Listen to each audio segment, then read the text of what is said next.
तमें मने मने भावुथिब कि आंक मुंडरे एते चुट्टी कौन पाई। एते चुट्टी हबार कारण कहूँ जे कि तमें माने जानिथिब जो जगार अधिका गोबर थाए से जगार अधिका फसल हुए।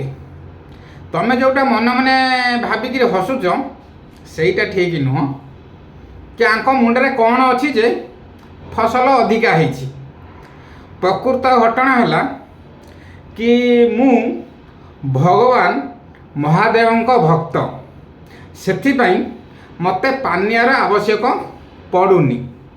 ठीक अच्छे से मो मुंडरे एत बड़ बड़ चुट्टी किंतु तमें जोटा भावुच कि आंक मुंडरे कौन अच्छी जे एत बड़ बड़ चुट्टी सेटा भाविबा बंद कर।